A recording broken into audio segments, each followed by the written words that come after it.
से बहुत कम लोगों को ये बात पता होगी कि मेरे घर का नाम कोपल था। कोपल। गांव में मेरे घर में मुझे आज भी सब कोपल ही बुलाते हैं। कोपल का मतलब क्या होता है आप जानते हैं? असल में मुझे भी नहीं पता। मुझे याद है एक दिन माँ मुझे स्कूल छोड़ने जा रही थी, मैं उनकी उंगली पकड़े हुए चल रहा था। तब मैंने पहली बार अपनी माँ से पूछा था कि माँ ये कोपल का क्या मतलब होता है? मेरे सारे दोस्त मुझे चिढ़ाते हैं कि ये क्या नाम है कोपल, इससे अच्छा तो कपिल रख लेता, वो तो देव भी है। मेरी माँ मुझे एक पेड़ के पास ले गई और कहा कि इन पत्तों को छू। मैं पत्तों को छूने गया तो उन्होंने कहा कि नहीं नहीं, बड़े वाले नहीं, वो जो छोटे पत्ते हैं ना, जो अभी अभी आए हैं हल्के पीले से, उन्हें छू। मैंने छुआ। ओह माँ, ये तो कितने, हाँ ये कोपल है, माँ ने कहा। पर ये तो कितने कमजोर है माँ। मैंने कहा नहीं, ये कमजोर नहीं है, ये कोमल है, जैसा तू है। पता नहीं क्यों मैंने उस वक्त माँ से कहा था कि माँ, अगर ये कोमल से दिखने वाले पत्ते मैं हूं तो ये पेड़ आप हो। मैं इस बात बहुत पहले भूल चुका था। अब मैं मुंबई में रहता हूँ, यही जॉब करता हूँ। गांव तो जाने कब का छूट चुका। शाम की बात थी, मैं ऑफिस में बैठा हुआ था, महीने का अंत चल रहा था तो मेरे सिर पर बहुत काम था। मेरी डेस्क पर फाइलों का ढेर था, सिर कंप्यूटर में घुसा पड़ा था। तभी मेरा फोन बजा।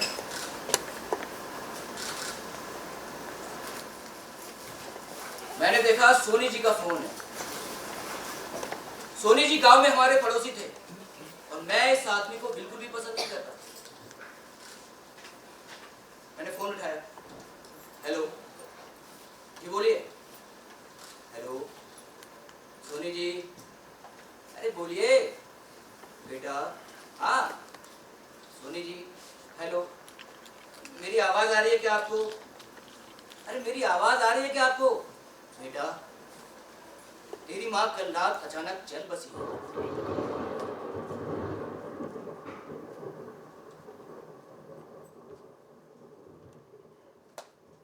है वहां गोपाल? हेलो बेटा।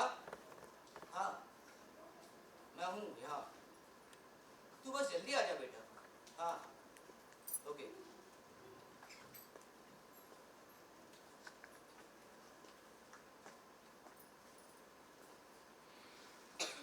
मैं वापस काम करने लगा था। काम करते करते लगा कि सब ठीक तो है। मैंने ऑफिस के अपने दोस्तों को देखा, वो सब भी मस्ती कर रहे थे। मुझे लगा शायद इस बीच कुछ घटा ही नहीं, कोई फोन नहीं आया। मैं भी पता नहीं क्या क्या सोचता रहा। तभी काम करते करते मुझे भीतर कुछ खाली खाली सा लगने लगा। मुझे कुछ चाहिए था, कुछ है जो मुझे मिल नहीं रहा। मैं अपनी डेस्क पर चीजें ऊपर नीचे करने लगा, फाइलों में टटोलने लगा, टेबल के दराज खोलकर ढूंढने लगा, पर मुझे जो चाहिए वो मिल ही नहीं रहा। तभी मेरे दोस्त ने मुझे देखा और पूछा, क्या बे, क्या ढूंढ रहा है और तुझे इतना पसीना क्यों आ रहा है? मैंने देखा मुझे बहुत पसीना आ रहा है। इतना पसीना क्यों आ रहा है मुझे? मैं सीधा अपने दोस्त के पास गया और उससे कहा कि देख, मुझे कहीं बुखार तो नहीं है? उसने मेरा माथा देखा, गले पर हाथ रखा, नहीं बुखार तो नहीं है। पर हुआ क्या बे तुझे? पता नहीं क्या हुआ है। मैंने उससे कहा कि यार मेरी माँ नहीं रही। मैं सीधा अपने बॉस के केबिन में गया। बॉस, मुझे छुट्टी चाहिए। मैंने उन्हें कारण बताया तो उन्होंने कहा कि हाँ तुम एक हफ्ते की छुट्टी ले लो, या ऐसा करो तुम 13वां खत्म करके आना। नहीं नहीं, मैं एक दो दिन में वापस आ जाऊंगा और वैसे भी ऐसा कुछ नहीं हुआ है, सब ठीक है। वो मुझे आश्चर्य से देखने लगे। उन्होंने कहा कि ठीक है, ठीक। मैंने अगले दिन की फ्लाइट बुक की। दोपहर की फ्लाइट सस्ती थी और सुबह की बहुत महंगी। आजकल फ्लाइट कितनी महंगी हो गई। पर मुझे जल्दी जाना था तो मैंने सुबह की फ्लाइट की ओर से अपने घर आ गया।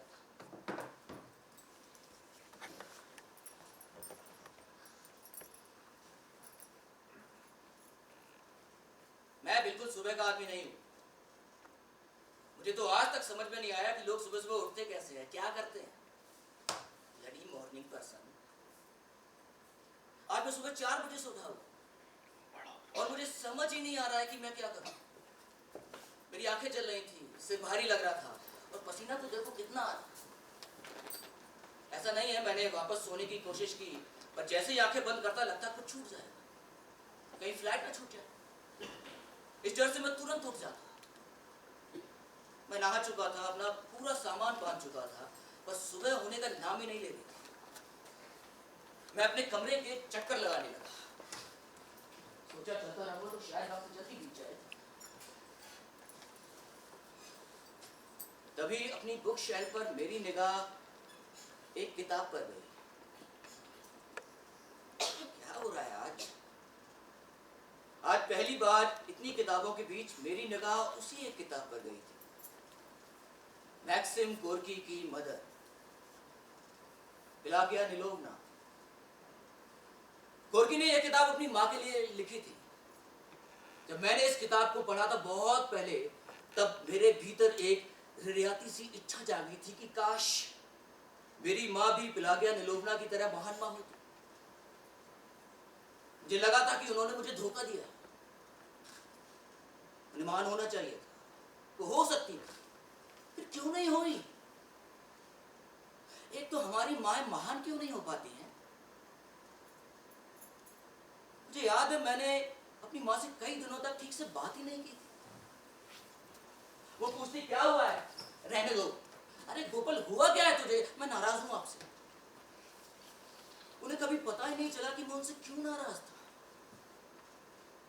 अब लगता है कि मैं कौन सा गोर्की हो गया था।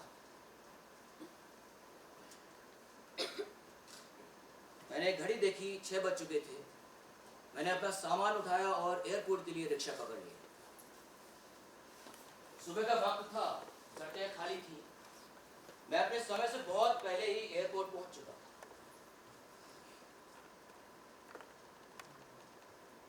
अपना सामान चेक इन करने के बाद जैसे ही मैं एयरपोर्ट में घुसा तो मुझे पता चल गया था कि मुझे क्या चाहिए। मुझे लगा अभी मुझे एक गर्म कॉफी मिल जाए तो ये आंखों की जलन, सिर का भारीपन सब दूर हो जाए। मैं भाग के कैफे में गया, वहां से एक गर्म कॉफी ली और अपनी फ्लैट के गेट पर आकर बैठ गया।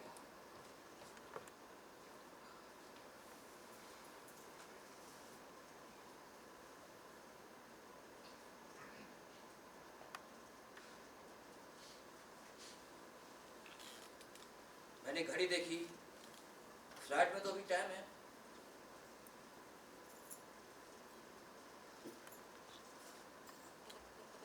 लगता है एयरपोर्ट का एसी काम नहीं कर रहा था। मुझे अभी भी पसीना आ रहा था, आंखें जल रही थी, सिर भारी लग रहा था। एक कॉफी भी फ्रॉड बनाई है। हर काली कड़वी चीज कॉफी नहीं होती।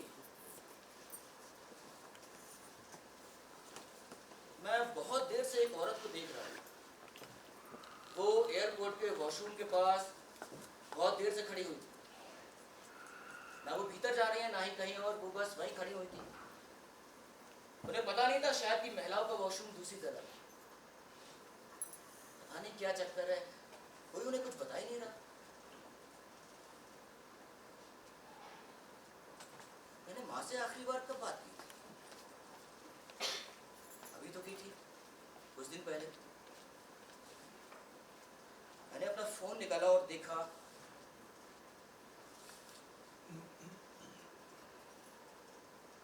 15 दिन पहले। मैं फोन पर उनका नाम लिखा हुआ देख रहा था। अभी फोन कर दूं उन्हें? क्या दूसरी तरफ से उनकी आवाज आएगी?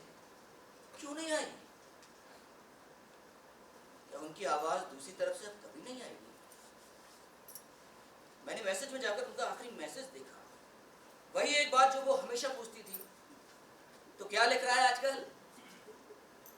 मैंने जवाब में लिखा था, माँ ऑफिस में हूं, काम में व्यस्त हूं, फोन करता हूं। 3 रूखे वाक्य मैंने जानबूझकर लिखे थे। साल से मैंने माँ की शक्ल भी नहीं देखी। मैं नाराज था उनसे, बहुत नाराज। ओहो, वो औरत मुझे बहुत परेशान कर रही है। मैं बता दूं कि वो गलत खड़ी हुई है।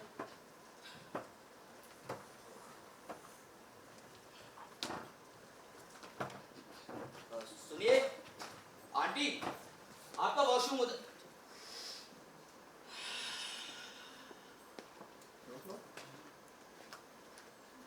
मुझे अचानक उनके पास से खुशबू आई। मैं इस खुशबू को पहचानता था। ये तो मेरी माँ की खुशबू थी। ये उनके पास से कैसे आ सकती थी? असल में मेरी माँ बहुत काम करती थी। वो मेन बोर्ड स्कूल में टीचर थी। उनकी तनख्वाह कुछ 700 रुपए थी। टीचरी खत्म करके वो घर आकर कुछ ट्यूशंस कर लेती थी। इससे ऊपर का कुछ पैसा उन्हें मिल जाता था, 150-200 रुपए। फिर घर का सारा काम खत्म करके जैसे ही वो मेरे पास आती थी तो मैं उन्हें देखते ही उनसे चिपक जाता था। माँ, दूर हट, हट, हट, दूर हट, तू बेटा, मैं पसीने पसीने हूँ, पहले मुझे नहा तो लेने दे। माँ, मुझे आपकी ये खुशबू बहुत पसंद है। खुशबू? वो आश्चर्य से पूछती। हाँ माँ, बताओ ना ये क्या खुशबू है? दूर हट, हट, हट। बेटा, मैं थक जाती हूँ, ये थकान है। मैं मुंह बना लेती तो वो प्यार से कहती, अच्छा मुंह मत बना, ये थकान की खुशबू है। बस थकान की खुशबू। मुझे लगा था ये थकान की खुशबू सिर्फ मेरी माँ के पास से आ सकती थी, पर ये तो उनके पास से भी आ रही थी। जब रात में मुझे नींद नहीं आती थी तो मैं चुपके से माँ के बिस्तर में घुस जाता था और उनके आंचल को पकड़कर एक गहरी सांस लेता था और मुझे इतनी अच्छी नींद आती थी।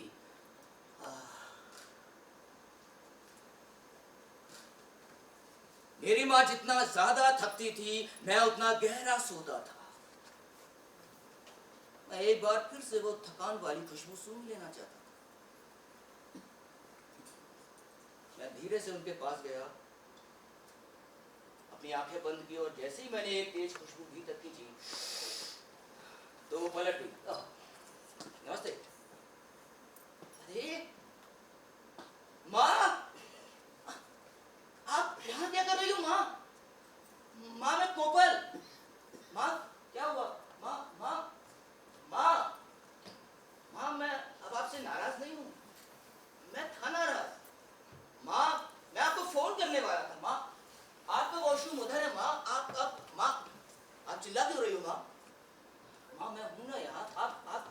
आप जाइए। माँ ये क्या जिद है? माँ, माँ मैं हूँ। लाइए बैग दीजिए मुझे, लाइए। तभी मैंने देखा हमारे आसपास कुछ लोग इकट्ठे हो गए। उसी वक्त एक आवाज आई, ओए क्या बात कर रहा है मेरी माँ से? ए भाई सुन। अरे बेटा वो था, मैं नहीं था। मैंने उस औरत को देखा, उनका बैग ने तुरंत वापस किया। जल्दी से भीड़ में मैंने कहा, सॉरी सॉरी, मुझे आज पता नहीं क्या हो रहा है। असल में आज मेरी माँ, पर तब तक देर हो चुकी थी। कुछ लोगों ने मुझे धक्का दिया, कुछ झापड़ भी पड़े, मैं गिर गया। और फिर वही हुआ जो भीड़ एक आदमी के साथ करती है।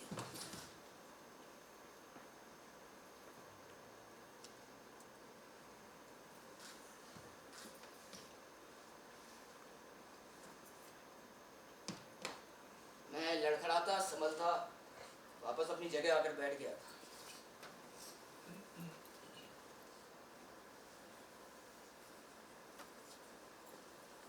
पता नहीं क्यों पर मार खाकर मुझे बहुत अच्छा लग रहा था। मेरी आंखों में अभी भी जलन थी, पसीना अभी भी आ रहा था, पर मार खाने के बाद सिर का जो भारीपन था वो हल्का हो गया। वाह, पिटने के अपने फायदे हैं। तभी हमारी फ्लाइट अनाउंस हुई और मैं तुरंत जाकर लाइन में लग गया।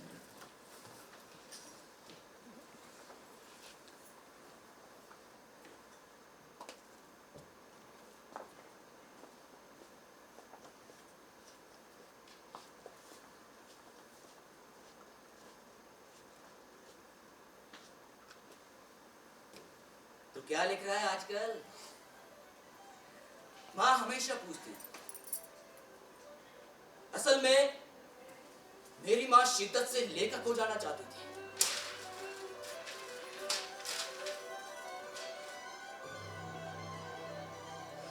पर मेरे पिता को यह बात मंजूर नहीं थी। मेरी माँ लिखना चाहती थी, इसलिए पिता को घर में कहीं भी पेन देखता तो वो तोड़ देते। मुझे मेरे पिता बहुत कम ही याद है। मैं बहुत छोटा था जब वो चल बसे। पर मेरी माँ जब भी मुझे मेरे पिता के बारे में बताती थी तो मुझे लगता था मेरे पिता असल में एक सैनिक हैं। इनका काम था माँ पर पहरा देना। मेरे पिता जब तक जिंदा थे उन्होंने माँ पर कड़क पहरा दिया था। Like a true soldier! Like a true soldier!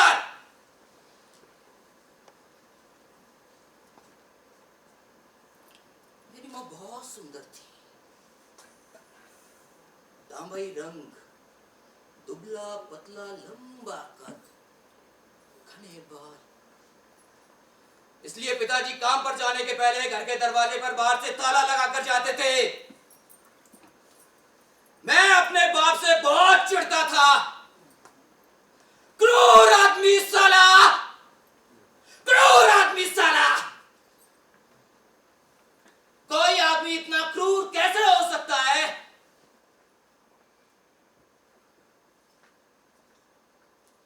मां बताती थी कि उसी क्रूरता के बीच कहीं मैं पैदा हुआ था। मां ने सालों बाद कोमलता को छुआ, इसलिए उन्होंने मेरा नाम कोपल रखा था। वो कहते थे कि सुन तू कोपल है, हमेशा कोमल ही रहना। अब ये नाम मुझे बहुत अच्छा लगता है, कोपल। फिर जब पिताजी नहीं रहे तो मुझे लगा माँ खूब लिखेंगी, पर ऐसा नहीं हुआ। मुझे बहुत अजीब लगा। मैं सीधा माँ के पास गया।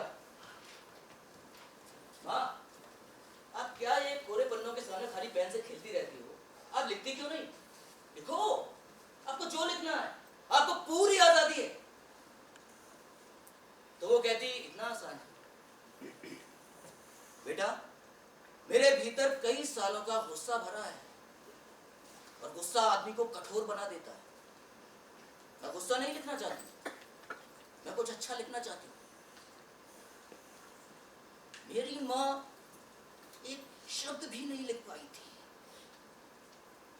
इतना गुस्सा भरा था उनके भीतर। पर वो पढ़ती बहुत। हाँ, बाप रे, वो हमेशा किताबों से घिरी रहती थी। और एक मैं था उनका गधा बच्चा, जिसे पूरी आजादी थी, पर मुझे ना तो लिखना अच्छा लगता था ना ही पढ़ना। अरे मुझे तो आज तक समझ में नहीं आया कि लोग इतनी मोटी मोटी किताबें पढ़ कैसे लेते हैं। मैं तो इन किताबों का इस्तेमाल करता था सो जाने के लिए। हाँ, मुझे लगता था ये किताबें नहीं है, ये तो नींद की गोलियां हैं, खाओ और टप से सो जाओ। पर मेरी माँ जिद्दी थी। वो हर रात एक किताब मेरे सिरहाने रख दिया और कहती थी ना ना ना ना ना ना, ऐसे नहीं, हमेशा पढ़कर ही सोना। ठीक है माँ, पढ़कर ही सोऊंगा। मैं पहला पन्ना तो क्या ससराते हुए पढ़ जाता था, पर दूसरे पन्ने पर आते ही मुझे ऐसा लगता था कि मेरी पलकों पर किसी ने ये बड़े बड़े पत्थर रख दिए हो। मैं पूरी कोशिश करता था कि भाई एक शब्द, एक वाक्य कुछ तो पढ़ लेने दे, पर क्या मजा है कि आंखें खुली रहे, वो पट से बंद हो जाती और मैं खर्राटे लेने लग रहा था।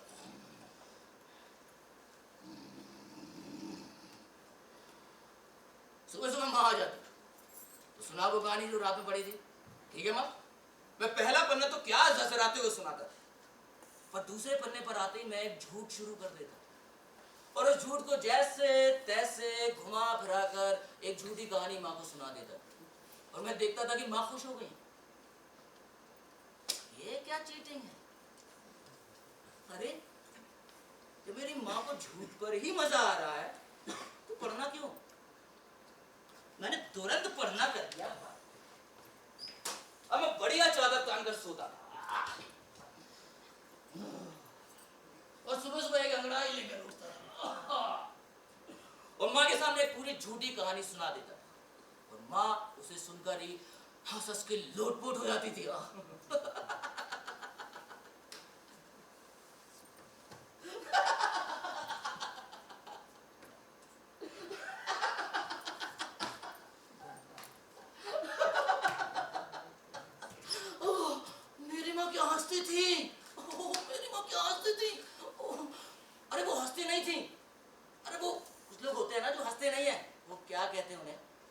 तो वो हाँ, मेरी माँ खिलखिलाती थी, मेरी माँ खिलखिलाती थी। फिर एक दिन माँ ने मुझे बुलाया, गोपाल भारी आवाज, क्या माँ? इधर आओ, इधर आओ, इधर आओ। माँ जब भी मुझे ऐसे बुलाती थी तो मुझे लगता था कि कुछ तो गड़बड़ हुई है। क्या माँ? सुन, तू जो मुझे कहानियां सुनाता है ना, तूने लिख दिया। अरे माँ, मैं रात भर जाग जाकर वो कहानी पढ़ता हूँ और वो तो पहले से ही किताबों में लिखी हुई है, उन्हें फिर से क्या लिखना? चल झूठे, तुझे पता नहीं है क्या? किताबों की कहानी अलग है और जो तू सुनाता है वो अलग। ए बेटा, मैं तुझे पढ़ना चाहती हूँ, तू लिख दिया करना। ओह, कितनी तेज औरत है ये, चालाक। मतलब उन्हें शुरू से पता था कि मैं झूठ बोल रहा हूँ और उन्होंने मुझे बताया नहीं, बस मेरे मजे ले रही। माँ, आप कितनी छोटी हो। सॉरी सॉरी सॉरी माँ, जब आपको पता है ये सब झूठ है तो फिर इस झूठ को क्या लिखना? माँ बेटा, ये झूठ नहीं है, ये तेरी कल्पना है और ऐसे ही तो सब लिखते हैं, है? मतलब जो सब किताबों में लिखा है वो सब झूठ है। हाँ, झूठ कल्पना एक ही बात। मेरे दिमाग में हो गया विस्फोट।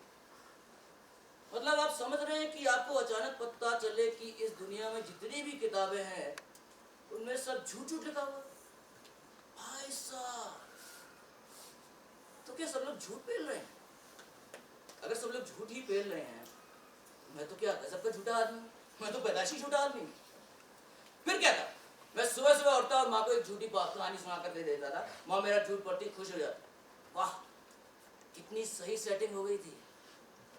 नींद की नींद, कहानी की कहानी और पढ़ाई से छुटकारा। पर मुझे पता ही नहीं चला कि मैं कब माँ के पैतरे में फंस गया। मैं उनका गधा बच्चा इस झूठ मूठ के चक्कर में लिखने लगा था। मैं लिखता ही चला गया अपनी माँ के लिए।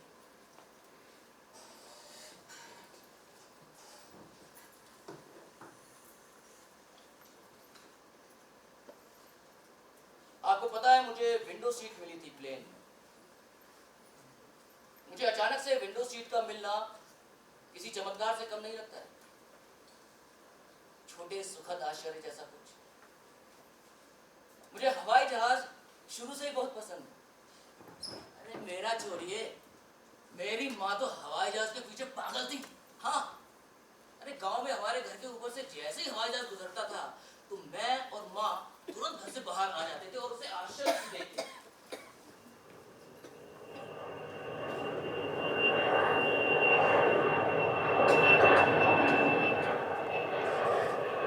आगे मुझे निकलता था, बेटा हाई जहाज, और फिर हम उसे टाटा करते थे।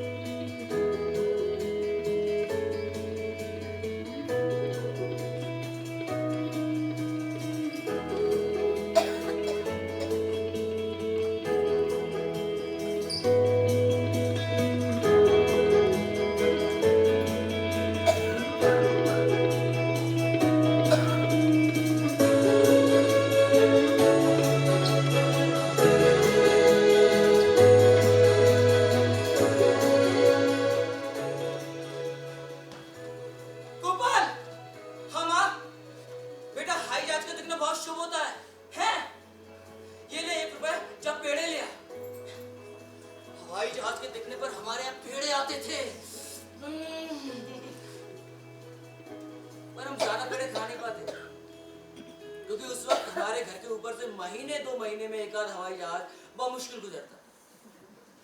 पता नहीं क्या हुआ, मेरे बड़े होते होते हमारे घर के ऊपर से हवाई जहाज के गुजरने की तादाद बढ़ती।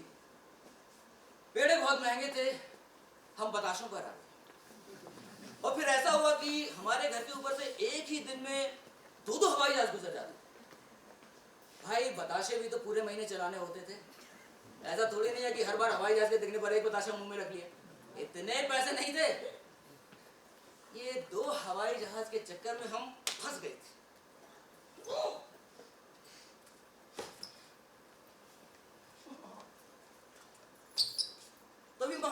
तरकीब सूझी। अब हमारे घर के ऊपर से जैसे ही दूसरा हवाई जहाज गुजरता था तो मैं और माँ ऐसा बिहेव करते थे।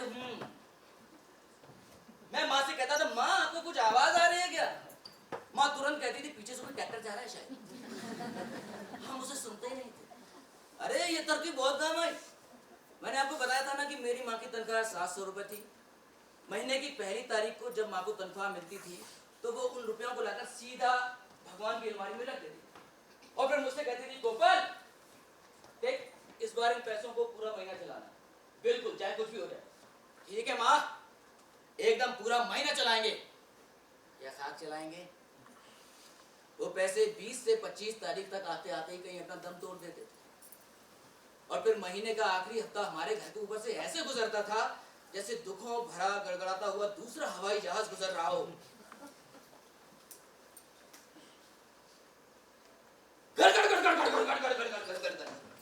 दुख ही दुख, दुख ही दुख, दुख ही दुख। और फिर ये तरकीब काम आती थी। हम उस दुख को देखते ही नहीं थे, उसे सुनते ही नहीं थे। माँ अपने बालों में हाथ फेरते हुए कहती थी, बेटा दुख को देखो नहीं तो वो है ही नहीं। वाह, दुख को देखो नहीं तो वो है ही नहीं। फिर एक दिन मैंने माँ को बुलाया। माँ, उन्हीं की तरह भारी आवाज, क्या है? इधर आओ इधर आओ इधर आओ। उन्हीं की तरह एक दूंगी रखकर नकल कर रहा था आपकी, ऐसी क्या नाराज हो रही हो? माँ, मुझे आपसे एक गंभीर सवाल पूछना था। पूछ। तो सुनो माँ, हम इसे भगवान की अलमारी क्यों कहते हैं? इसमें भगवान ही तो है ही नहीं, खाली पड़ी है अलमारी। बेटा वो भगवान जी भी तेरे बाप के साथ चले गए हैं, मतलब ऐसे उठे और ऐसे चले गए। हाँ, मैं तो नास्तिक हूँ। जी, क्या माँ अब नास्तिक हो? हाँ मैं नास्तिक। अरे माँ कहाँ नास्तिक होती है? कौन सी माँ नास्तिक है? अरे भाई ये क्या हो रहा है मेरे घर में? नहीं माँ, बेटा मैं नास्तिक मैं नहीं हूँ। मैंने तुरंत ऊपर देखकर भगवान से कहा, मैं नहीं हूँ, बस यही है। और आप इस औरत की बातों में मत आना, अपनी सेटिंग एकदम सही चलती रहनी चाहिए, मुझे देते रहो चीजें। तभी माँ ने कहा, बेटा तू भी नास्तिक है। माँ पाप लगेगा, मैं बता देता हूँ। बेटा हम सब नास्तिक हैं, अब थोड़े से आस्तिक हैं। देख, इस दुनिया में करीब 10 धर्म हैं, उनमें से 9 को तो तू नहीं मानता है, बस एक को मानता है ना। तो 9 धर्मों के लिए हम सब नास्तिक हुए ना। मैं तो बस एक और धर्म को नहीं मानती। लो कर लो बात, देखा कैसे घुमाती हैं। और मेरा नाम भी गोपाल है, मैं ऐसे हार मानने वाला नहीं। मैंने माँ से पूछा कि तो माँ, तो आपका कहने का मतलब है कि मैं भी भगवान को ना मानूं? नहीं मानूं? तू तो मानेगा। ओ रुको रुको, मैं क्यों मानूंगा? क्योंकि तू पुरुष है। छी माँ, मैं कोई पुरुष नहीं, मैं आपका बेटा हूँ। हाँ अरे गधे, मेरे बेटे होने के साथ साथ तू पुरुष भी तो है, और हर धर्मों में मुख्य भूमिका तो पुरुष निभाते हैं, तो वो तो मानेंगे। और मुझे तो आज तक समझ में नहीं आया कि ये महिलाएं क्यों मानती हैं धर्मों, उनका तो सपोर्टिंग रोल है धर्मों में। अब मैं ये सपोर्टिंग रोल नहीं करना चाहती। मेरे जीवन में मेरी भूमिका मुख्य है। पता नहीं क्यों मुझे ये बात बहुत बुरी लग रही थी। और माँ, मैं क्या हूं आपके जीवन में? तुम अहम किरदार हो। अहम? मैं आपका इकलौता बेटा आपके जीवन में मुख्य नहीं है ना, मुख्य तो कोई नहीं। मैं मेरे जीवन में मुख्य हूं, जैसा तुम्हारे जीवन में तुम। माँ बड़ी सहजता से ये बातें कह रही थी तो मेरी आंखों में आंसू आ गए थे। लेकिन फिर मैंने अपने आप से कहा कि नहीं गोपाल, रोना नहीं है, एक नास्तिक के सामने तो बिल्कुल भी नहीं रोना। माँ मैं आपके सामने आंसू की एक बूंद भी नहीं गिराऊंगा। सीधा अपने दोस्त सुधीर के पास चला गया। सुधीर, सुधीर, वो मेरा एकदम पक्का दोस्त था बचपन से, बहुत अच्छा लड़का है। अबे हाँ के बच्चे नीचे आ। देख मुझे तुझसे जरूरी बात करनी है, चल हनुमान मंदिर चलते हैं। हम दोनों हनुमान मंदिर के चबूतरे पर आकर बैठ गए। मैंने सुधीर को सब कुछ बताया। अरे आप लोगों को वहां होना चाहिए था, तो देखते क्या गुस्सा हुआ था सुधीर। उसकी आंखें लाल हो गई थी, चेहरा पीला पड़ गया था। मैंने उसे कहा कि यार बहुत सही यार, गुस्सा होता है तो। हाँ यार गोपाल भाई, तेरे घर तो यार ट्रेजेडी हो गई है। तभी मुझे लगा कि बजरंगबली से माँ की शिकायत कर दूं क्या। फिर लगा कि ये एक नास्तिक का बजरंगबली क्या उखाड़ लेंगे। उसी वक्त सुधीर खड़ा हुआ और उसने मुझसे बोला कि यार गोपाल, एक माँ जो होती है ना, वो अपने बच्चों के ऊपर पूरा जीवन न्यौछावर कर देती है और चूं तक नहीं करती। और एक तेरी माँ है यार, कैसी निकली यार। हाँ यार, कैसी निकल गई माँ यार। और यार नास्तिक, यार कुछ भी चल रहा है तेरे घर में, नास्तिक वास्तिक, छी। माँ हो के नास्तिक, छी छी छी छी छी छी।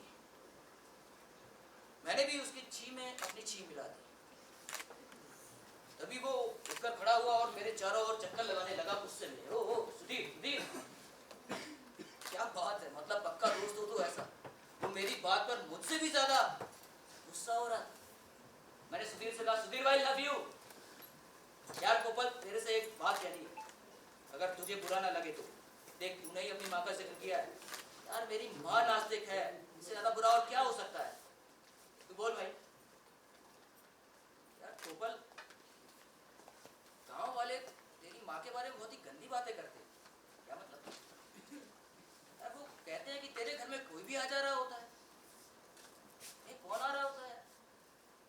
वो अवस्थी जी आते हैं, वो गुप्ता जी आते हैं, सोनी जी आते हैं, तो जानते हो ना सबको। हाँ पर वो तो सब अकेले आते हैं ना, अपनी लुगाई के साथ थोड़ी आते हैं। लुगाई, अरे मतलब अपनी बीवियों के साथ थोड़ी आते हैं। और रात को 11 बजे 12 बजे तक तेरे घर में हंसी ठट्टे की आवाजें आ रही होती। अरे पगले, वो आवाजें इसलिए आती हैं कि हमारे घर के खिड़की दरवाजे हमेशा खुले रहते हैं, तो वो आवाजें बाहर पहुंच जाती हैं। और तूने तो कहा था कि तू सो जाता है। हाँ, तो तुझे कैसे पता कि खिड़की दरवाजे कब खुले होते हैं, कब बंद हो जाते हैं? तू कहना क्या चाहता है कुत्ते? तू कहना क्या चाहता है? अरे वाह भाई, अभी लव यू सीधा कुत्ते पर आ गए। वाह यार, मैं थोड़ी कह रहा हूं, ये तो गांव के लोग कह रहे हैं कि तेरी माँ गुच्छरे उड़ाती। हनुमान मंदिर के चबूतरे पर मैंने पहली बार वो शब्द सुना था, गुच्छरे। आज भी जब भी मैं ये शब्द सुनता हूँ तो मेरी माँ का चेहरा मेरी आंखों के सामने घूम जाता है। गुच्छरे, सच में ये शब्द कितना क्रूर है। मैं हनुमान मंदिर पर ज्यादा देर तक बैठ नहीं पाया। मैंने अपने घर की तरफ दौड़ लगा दी।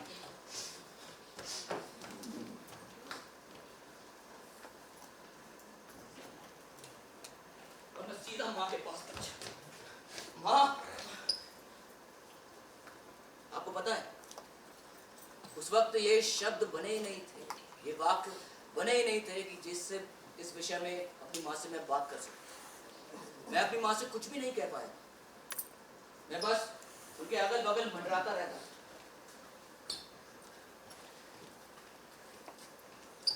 बस मेरा गुस्सा बढ़ता जा रहा। मुझे लगा कि गुस्से में मेरा सिर फट जाएगा। जब मुझसे ये बर्दाश्त नहीं हुआ तो मैं सीधा घर पहुंचा और मैंने माँ को आवाज दी, माँ मुझे आपसे बात करनी है, बाहर आओ। माँ अभी, माँ, मैं चीखने लगा, माँ माँ माँ माँ माँ माँ माँ। क्या हुआ गोपाल, क्या क्या हुआ बेटा, क्या हुआ गोपाल? माँ, मुझे आपसे पूछना है कि आप, मेरी जबान लड़खड़ाने लगी थी, मुझे अपनी माँ से बात करनी ही थी। मैं आपसे पूछना चाहता हूँ कि आप माँ, आप गुल, आप इतनी सुंदर क्यों हो माँ? क्यों हो आप इतनी सुंदर? आप बाकी माँ जैसी क्यों नहीं हो? किसी गांव में और माँ हैं? आपने सुधीर की माँ को देखा है? असलम की माँ को पिंकी की माँ को देखा है? कैसी दिखती है वो? गांव में सारी माँ एकदम माँ जैसी दिखती है, और आप खुद को देखो कैसी दिखती हो। देखो, सुंदर कहेगी।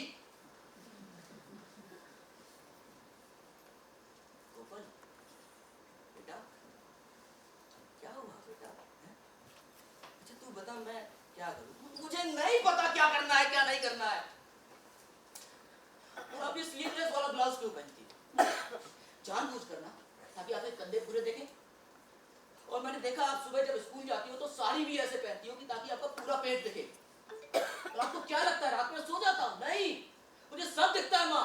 तब खिड़की दरवाजे बंद करके कब कोमल, माँ चीख पड़ी।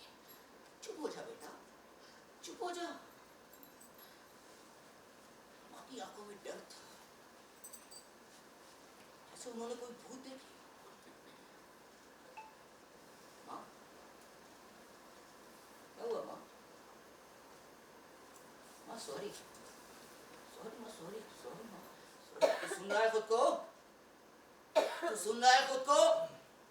कैसा अपने बाप जैसा सुनाई देने लगा है।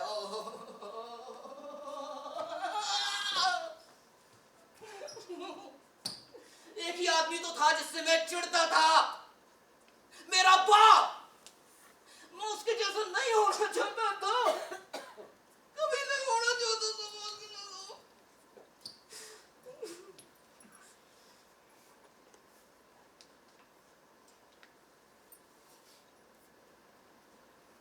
फिर मैंने इस विषय पर अपनी माँ से कभी कोई बातचीत नहीं की, लेकिन उन्हें पता था कि मैं उनसे नाराज हूं। पर उनके ऊपर कोई फर्क ही नहीं पड़ा। घर में वैसे ही लोगों का आना जाना लगा रहा, वैसे ही हंसी ठट्टे की आवाजें आती रही। मैंने सोचा कि वाह माँ, क्या बात है, आपको कोई फर्क ही नहीं पड़ता है।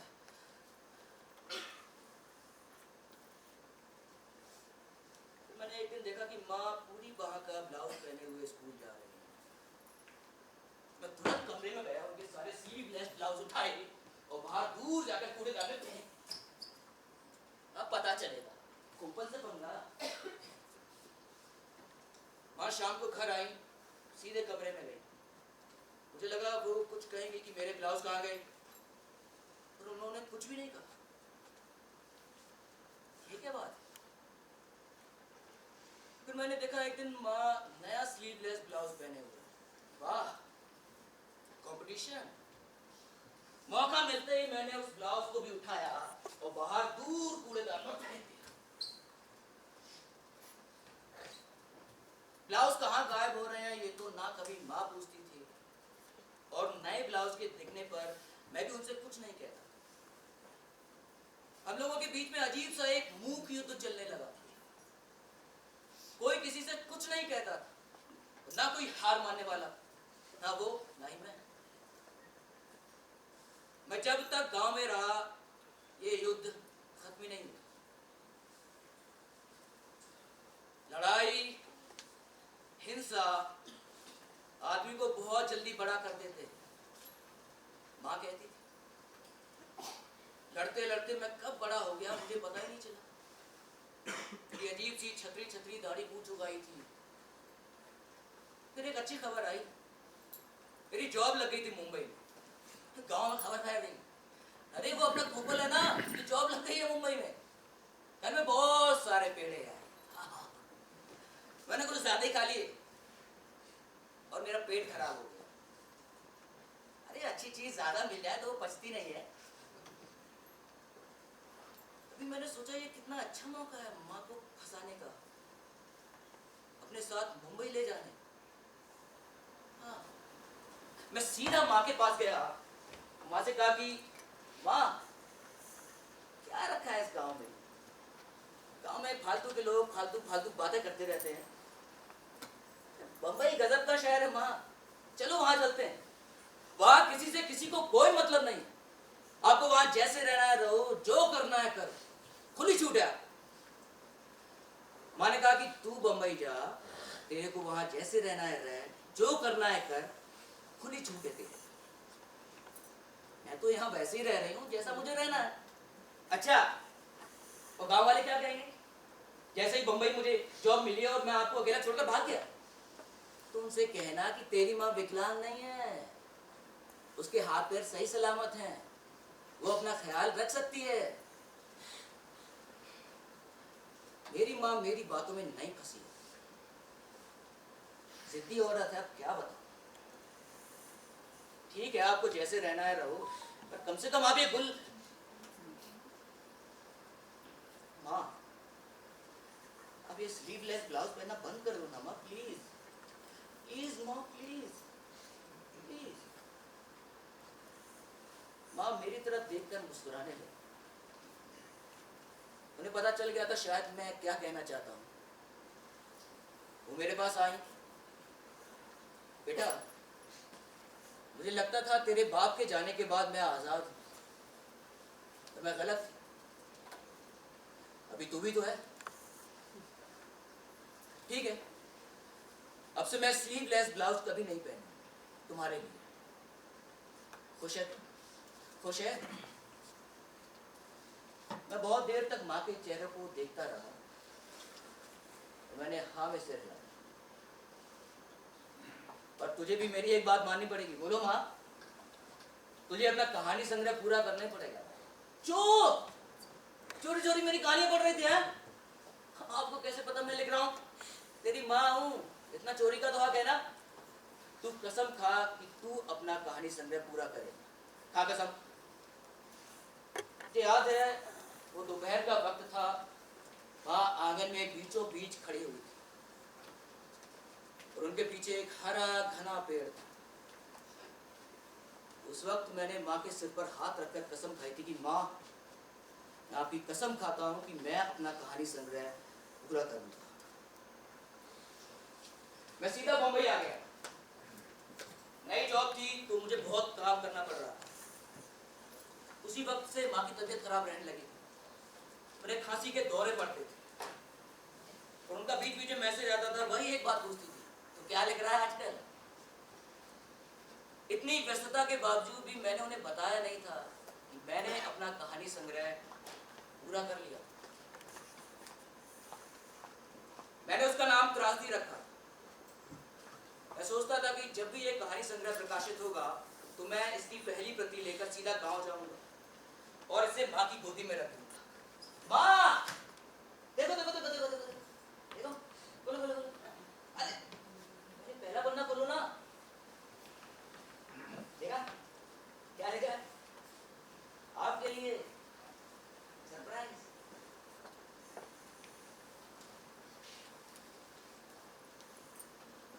हमारा प्लेन समय पर उतरा था। एयरपोर्ट से मेरा गांव करीब 70 किलोमीटर दूर था। मेरी आंखें अभी भी जल रही थी, पसीना अभी भी आ रहा था, पर मार का असर इतना कमाल था कि मेरा सिर हल्का बना हुआ। मैंने एक टैक्सी की और गांव की तरफ चल दिया। मैं आखिरी बार 2 साल पहले गांव आया था। वो मेरी माँ से आखिरी मुलाकात थी। 2 साल पहले का दिन कितना भयावह दिन था। मुझे अभी भी याद है, मैं ऑफिस में था, तभी सुधीर का फोन आया। ओह सुधीर, हेलो यार। गोपाल, तूने कैसे यार इजाजत दे दी? क्या इजाजत दे दी यार? सोनी जी कैसे रह सकते तेरी माँ के साथ? क्या कौन साथ रहने लगा है? ओ भाई, तेरे को नहीं पता? सोनी जी तेरी माँ के साथ रहने लगे हैं तेरे ही घर में। और गांव में लोग कैसी कैसी बातें कर रहे हैं। कुछ तो लोग कह रहे हैं कि तेरी माँ असल में। वो मुझे सब कुछ बता देना चाहता था, पर मुझे एक ही वाक्य सुनाई दे रहा था कि मेरी माँ अब खुल्लम खुल्ला गुलछर्रे उड़ाने लगी। मैं जानता हूं कि मैं उनके जीवन में मुख्य नहीं हूं, पर अहम तो हूं। उन्हें पता है कि मैं इतनी दूर बंबई में रहता हूं, जब मुझ तक ये खबर पहुंचेगी तो मुझे कितना बुरा लगेगा। पर उन्हें कोई फर्क ही नहीं पड़ता, उन्हें बस मजे करना है। माँ माँ माँ माँ माँ माँ माँ, गुस्सा है, गुस्सा है मुझे। मैं सीधा अपने गांव गया और मैंने दरवाजा खटखटाया। मैंने देखा कि दरवाजा सोनी जी ने खोला। मेरी इच्छा तो हुई उनसे कहने की, तू कर क्या रहा है मेरे घर में, निकल यहां से, निकल। लेकिन वो मुझे देखकर मुस्कुरा रहे थे, जैसे मुझे चिढ़ा रहे थे।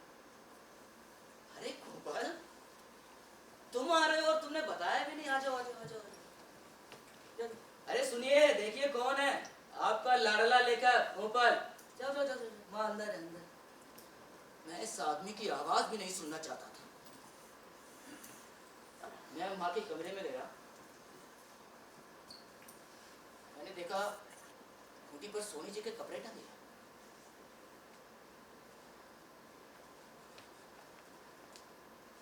मैंने आंखें बंद की तो माँ के पैर छुए। मैंने आंखें खोली तो देखा माँ बहुत कमजोर हो गई, एकदम जर्जर। हाँ, क्या हो गया आपको? उठो मत, उठो मत।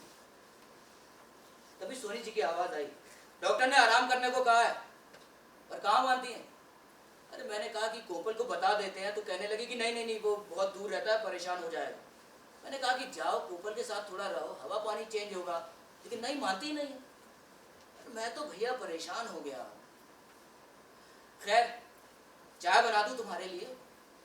अरे तुमने तो कुछ खाया भी नहीं होगा, कुछ बना देता हूँ खाने के लिए। खाना बना दूं, सब्जी रोटी दाल चावल। ये आदमी चुप नहीं होगा क्या? इसको पता नहीं है कि इसके कपड़े मेरी माँ के बेडरूम में टंगे हैं। ये आदमी मेरे किचन में खाना बना रहा है, और ये कौन होता है मुझे बताने वाला कि मेरी माँ कैसी है कैसी नहीं है? मैंने कहा आप चुप होइए और जाइए यहाँ से, मुझे कुछ भी नहीं चाहिए। अभी माँ ने मेरे गालों को पकड़ा। नहीं बेटा नहीं, कोपल गुस्सा नहीं होते, नहीं नहीं, गुस्सा आदमी को कठोर बना देता, कठोर नहीं होना है तुझे, ना ना ना। अच्छा वो सब छोड़, ये बता क्या लिख रहा है? मैं कुछ भी नहीं लिख रहा हूँ। मैं कभी कुछ लिखना ही नहीं चाहता था, लिखना तो आप चाहती थी, मैं नहीं। तभी सोनी जी की आवाज आई, मैं बाजार जा रहा हूँ, तुम माँ बेटे आराम से बैठकर बातें करो। हाँ जाओ मरो। मैंने फुसफुसाया। अभी माँ ने उन्हें रोक लिया। सोनी जी आप कहीं नहीं जाएंगे, आप यहीं रहिए। गोपाल तुम बाहर के कमरे में बैठो, मैं हाथ मुंह धोकर आता हूँ। मैंने सोनी जी की तरफ देखा, माँ की तरफ देखा। माँ मैं बाहर जाऊँ? हाँ तुम बाहर जाओ, मैं आती हूँ ना। सोनी जी जरा हाथ दीजिए, आराम से उठाइए।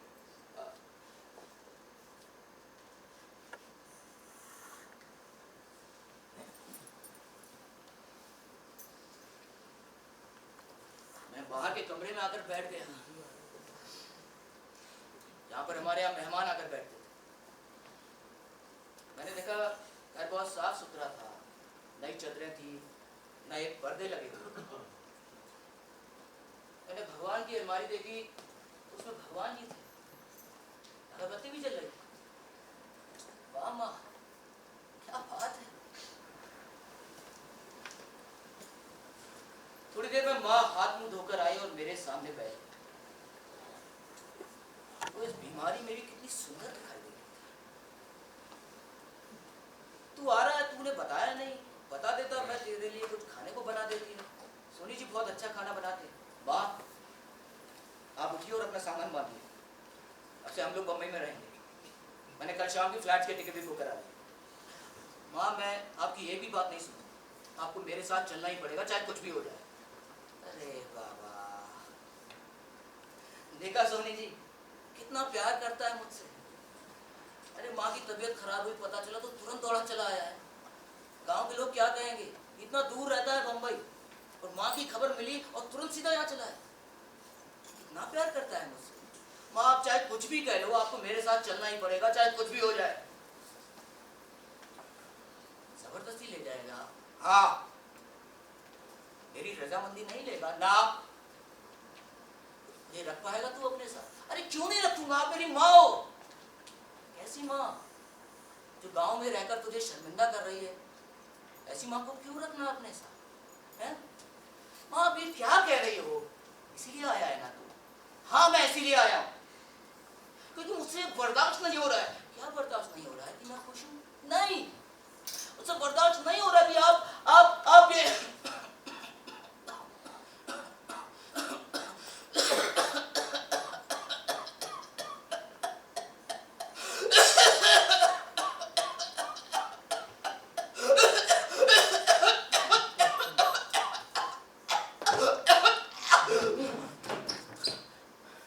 तभी माँ को खांसी का दौरा पड़ा।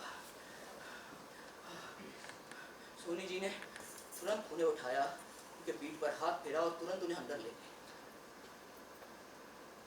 मैं उठना चाहता था, माँ के पास जाना चाहता था, पर मेरी वहां जगह ही नहीं थी।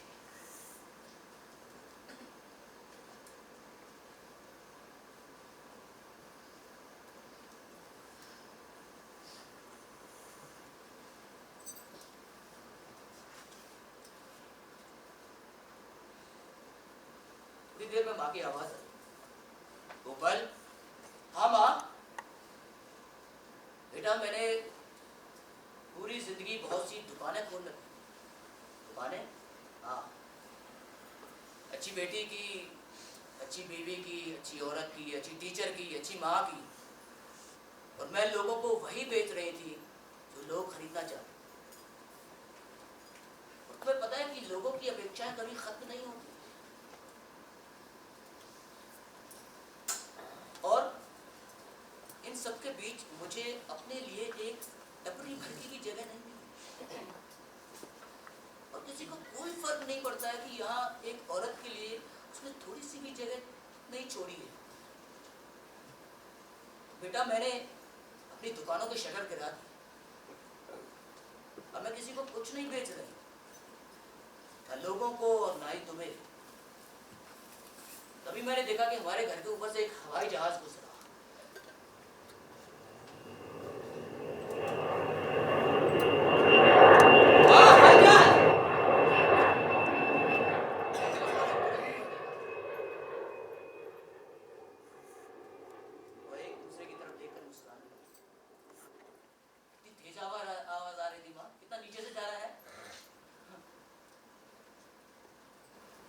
मैंने देखा कि सोनी जी दौड़कर किचन में गए और बताशे ले आए। उन्होंने एक बताशा माँ को दिया और एक मेरी तरफ बढ़ाया। नहीं नहीं नहीं, मैं ऑफ शुगर हूँ, मैं नहीं खा सकता, मैं आजकल डाइटिंग कर रहा हूँ।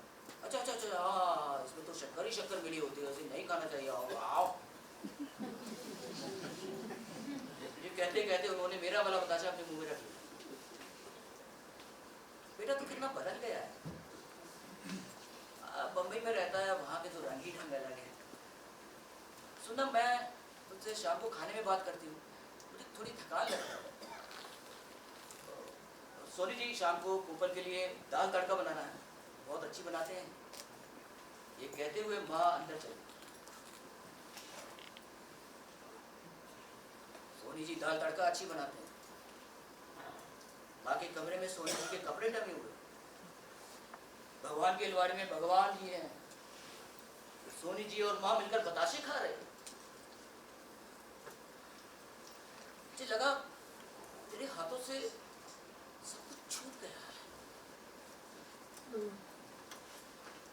तभी सोनी जी कमरे से आए और मुझसे कहा कि बेटा तेरी माँ ऐसी नहीं है, वो तो बीमारी की वजह से थोड़ी चिड़चिड़ी हो गई है या धार्मिक हो गई, वो भगवान घुमाने लगी। अरे कहाँ, वो तो भगवान की अलमारी खाली रहती थी तो मैं बाहर से कुछ फूलों को लाकर उसमें रख देता। अरे कुछ तो रहे उसमें। तेरी माँ तो अभी भी वैसे ही नास्तिक है, मैं उनसे कुछ नहीं कहता, पर अच्छी है बहुत। ये खूब अच्छी है ना तेरी माँ। मैं बहुत देर तक सोनी जी के चेहरे को देखता रहा,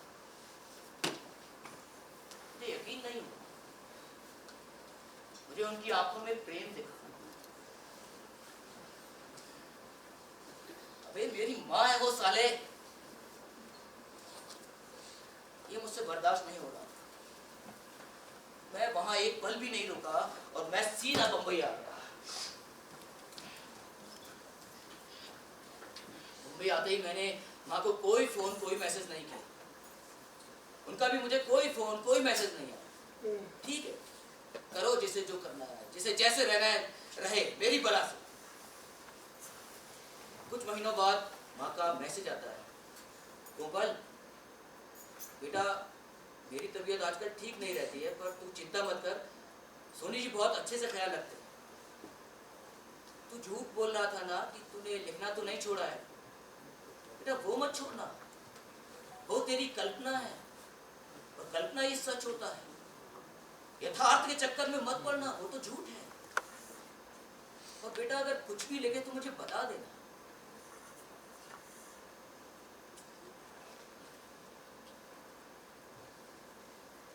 मेरे पास एक छोटी सी बाल्टी हुआ करती थी। मैं वॉशरूम गया और बाल्टी लेकर आया,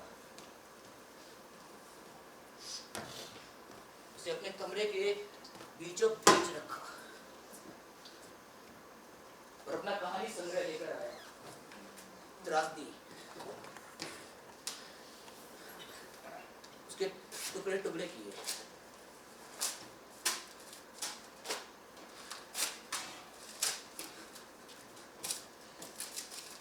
बाल्टी में डाल,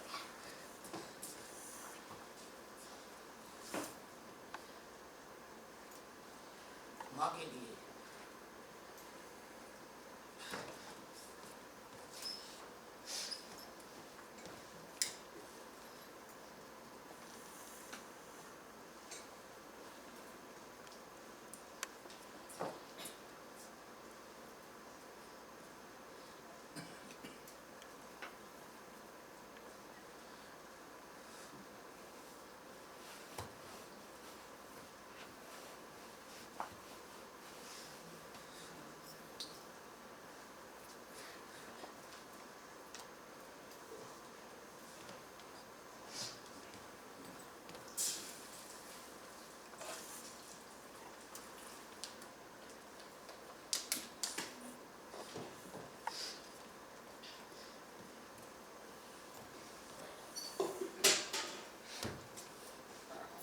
इस बात को 2 साल बीत चुके थे। 2 साल से मैंने माँ की शक्ल भी नहीं देखी।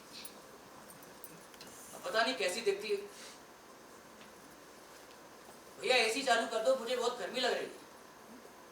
एसी तो चालू ही है, टैक्सी ड्राइवर ने कहा। ओह सॉरी सॉरी, मुझे पता नहीं आज क्या हो गया है। तभी मेरी कार गांव के भीतर आ चुकी थी। टैक्सी वाले ने मुझसे कहा कि आप पहली बार इस गांव में आए हैं? नहीं, मेरा अपना घर है। अच्छा, तो आप किसी से मिलने आए हैं? हाँ। कौन रहता है यहाँ आपका? माँ तो रहती है। मैं माँ रहती थी नहीं बोल पाया। इतनी जल्दी थी कैसे बोल दी? वो कांच में मुझे बार बार देख रहा। मैंने अपना सिर नीचे कर लिया। तभी टैक्सी मेरे घर पर आकर रुकी। मैं टैक्सी से उतरा, मैंने देखा सुधीर सामने ही खड़ा। वो आया, उसने मुझे गले लगा लिया। कैसा है गोपाल? अच्छा हूँ, अच्छा अच्छा। जा जा जा, माँ अंदर है, मैं तेरा सामान लेकर आता हूँ। उसने इतनी सहजता से कहा कि माँ अंदर है। जैसे मैं अंदर जाऊंगा तो आंगन में मुझे मेरी माँ मुस्कुराती हुई खड़ी दिखेगी।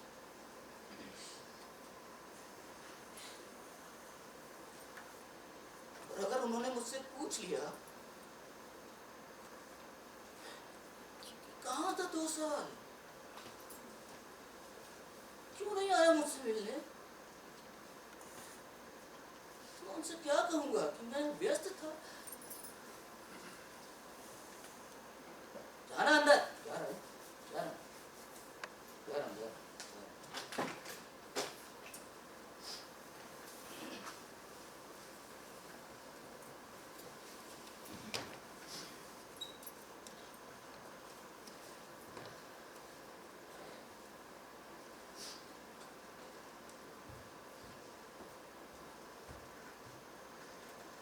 अंदर गया तो देखा आंगन में बीचों बीच माँ लेटी हुई थी।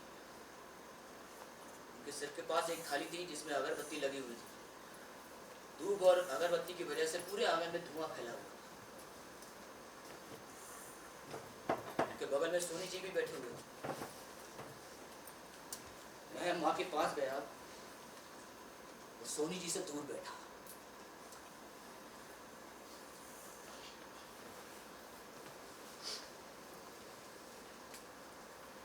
उसी वक्त सोनी जी ने अपना सिर मेरे कंधे में रख लिया। मैंने कंधे को झटका दिया और वो उठकर बाहर चले गए।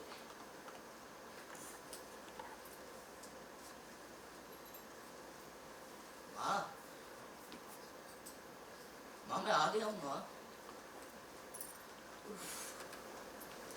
देर हो गई, बहुत देर हो गई।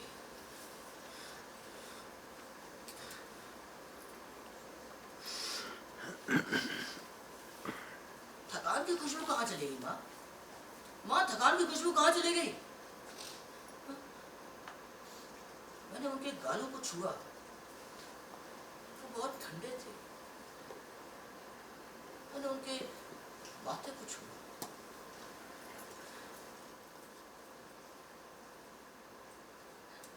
माँ मैंने आपकी कसम झूठी नहीं कही थी माँ, सच में।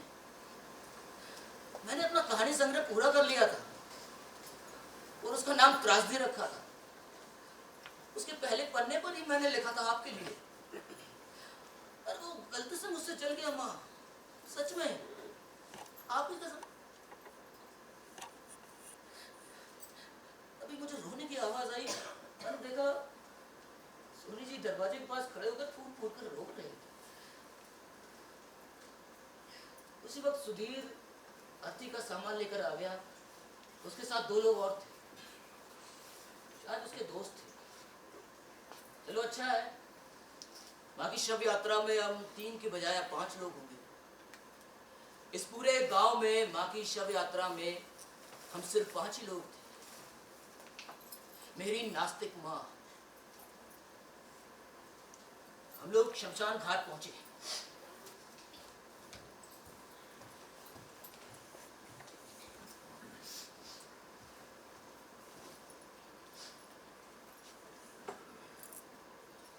मैंने देखा सूखी लकड़ियों के ऊपर माँ को लिटाया गया है। उनके ऊपर कुछ और लकड़ियां रखी। देख रहा था उन लकड़ियों के बीच में जैसे कोई हरा घना पेड़ लेटा हुआ। उनके बगल में सोनी जी भी बैठे हुए थे। वो अभी भी रो रहे थे, सुबक सुबक कर। कितने कोमल दिखाई दे रहे थे, कोमल, कोपल। तभी सुधीर ने जलती हुई लकड़ी लेकर मुझे थमा दी। चल चल माँ को अग्नि देनी है। उसी वक्त हमारे ऊपर से एक हवाई जहाज निकला।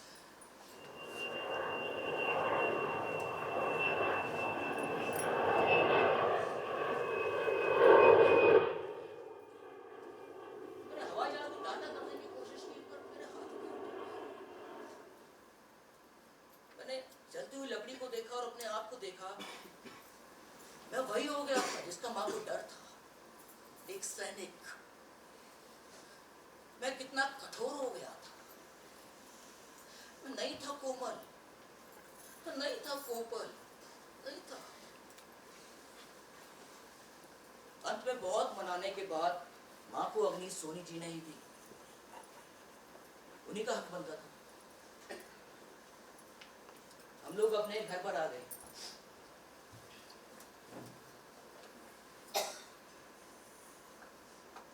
तभी सोनी जी एक फाइल लेकर मेरे पास आई और उन्होंने मुझे थमा दिया।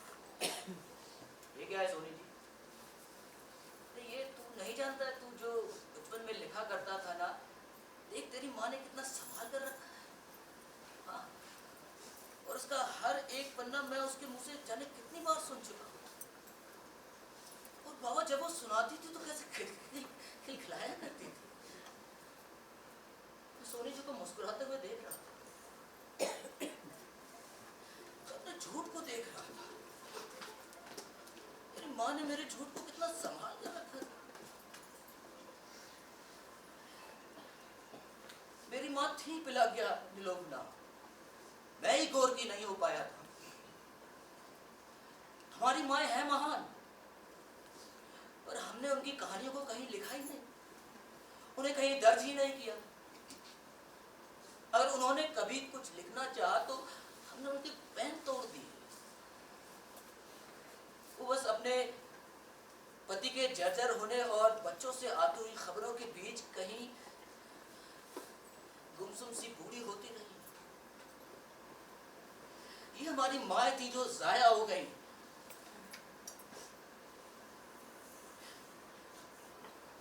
अगले दिन हम माँ की अस्थियां बटोरने पहुंचे।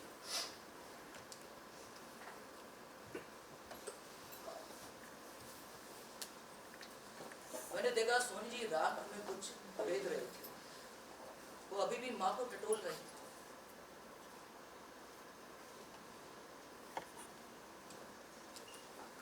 मैं माँ के पास गया, मैंने जेब से एक पन्ना निकाला।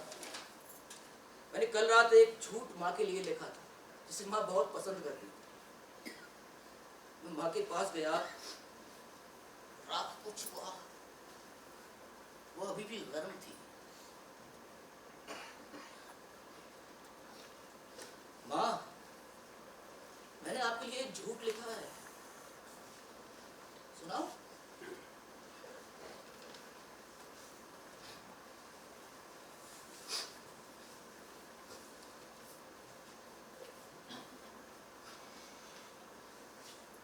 धूप चेहरा जला रही है, परछाई जूता खा रही है,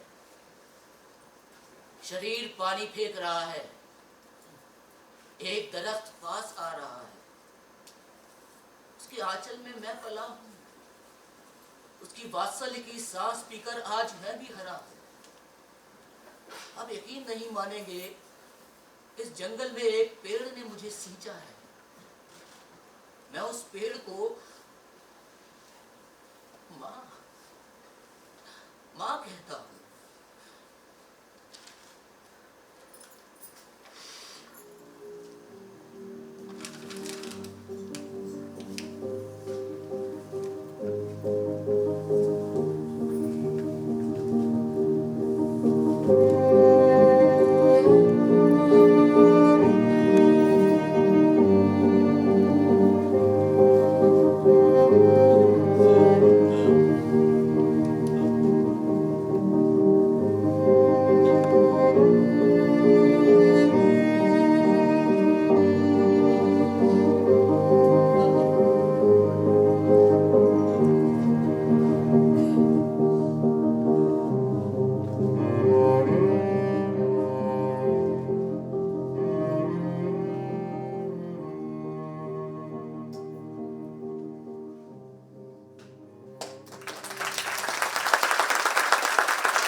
शर्मा द्वारा अभिनीत एकल प्रस्तुति त्रासदी।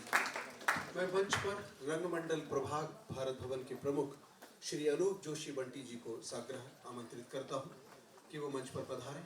साथ ही इस नाटक की निर्देशिका और रंगमंडल भारत भवन की पूर्व में रही वरिष्ठ अभिनेत्री शोभा जी को भी मैं सादर मंच पर आमंत्रित करता हूं।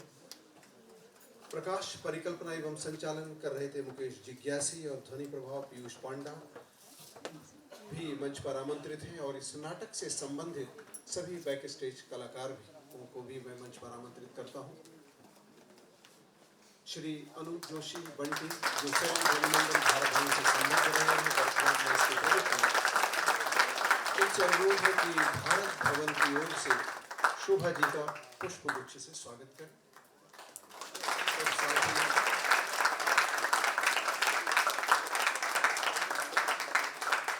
शर्मा जी को जिन्होंने जो भावपूर्ण प्रस्तुति दी, Mukesh Yes, your Piyush. Come.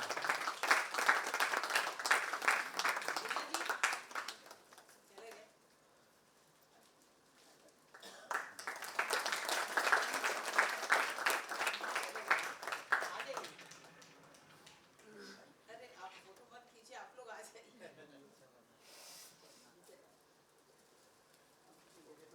Shobha ji से अनुरोध है कि इस अवसर पर आप कुछ कहना चाहें अपने नाटक और कलाकार तो अखंड शर्मा जी थे, हम सभी ने देखा, बहुत ही भावपूर्ण और अच्छी इनकी ये एकल प्रस्तुति थी। तो इस अवसर पर शोभा जी इस नाटक के बारे में अपने उद्गार व्यक्त करें। ये नाटक की जो कहानी है ये अपने आप में बहुत ग्रेट है। इसमें इतनी सारी चीज़ें समेटी गई हैं और इसको करना अपने आप में एक बहुत बड़ा चैलेंज है। और आप सबने बहुत धीरज के साथ पूरी कहानी सुनी, उसके लिए आप सबका बहुत बहुत धन्यवाद, आभार।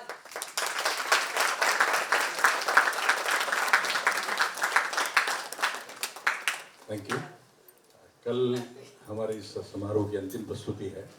आपसे अनुरोध है कि आप सब आएं, अपने साथियों को बताएं। अब बस मेरी एक ही रिक्वेस्ट है कि बहुत सारे लोग बहुत देर से आते हैं। मेरी बस आपसे एक रिक्वेस्ट है कि जिस तरह से आप अपनी बस पकड़ने समय पे जाते हैं, ट्रेन पकड़ने समय पे जाते हैं,